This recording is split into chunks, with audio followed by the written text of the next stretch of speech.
Kita tahu bahwa konsumsi masyarakat ini kan salah satu penopang dari pertumbuhan ekonomi Indonesia. Tapi di satu sisi daya beli masyarakat juga belum pulih.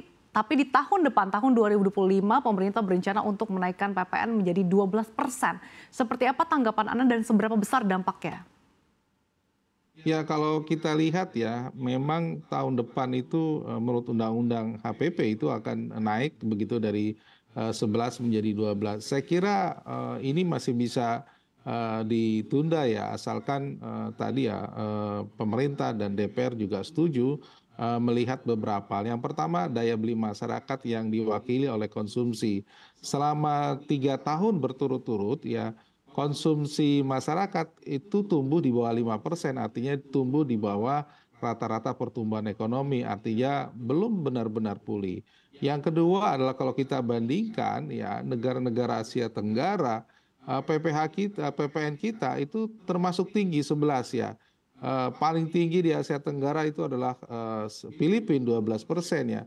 Singapura saja 7%, kemudian Malaysia 6%. Nah, karena ini akan menggerus katakanlah daya beli ya dengan kenaikan harga-harga beragam produk, tentu saja ini akan memiliki dampak luar biasa. Nah, kami beberapa waktu lalu hari kemarin melakukan perhitungan ya bahwa kenaikan PPN menjadi 12% dari kondisi sekarang itu akan menurunkan real GDP itu sekitar minus 0,17%.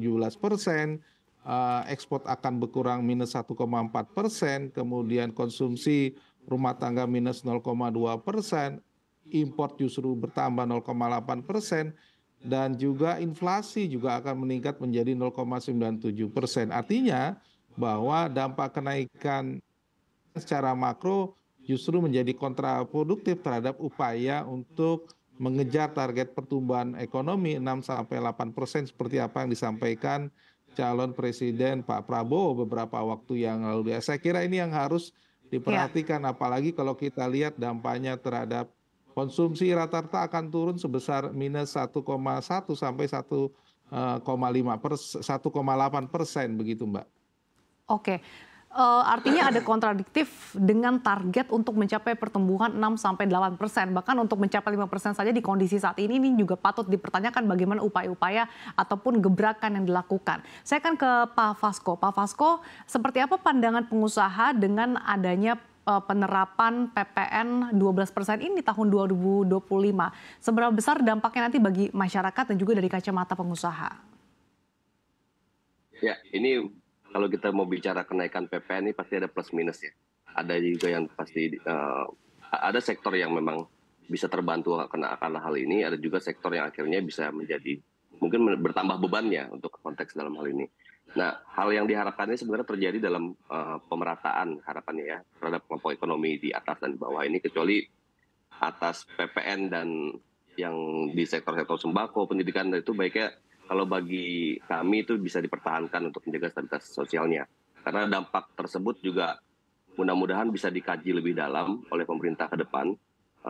Sampai saat ini juga memang belum diputuskan untuk ada kenaikan itu. Seperti apa yang bisa membatalkan kan nanti pemerintahan yang baru. Mudah-mudahan dalam konteks ini betul-betul bisa dikaji lebih dalam lah. Apa pertimbangan positif dan negatifnya. Oke. Dalam kenaikan PPN ini. Jadi implementasi ini tidak bisa dilihat pukul rata gitu ya, melainkan dengan masing-masing sektornya seperti apa nanti akan diimplementasikan.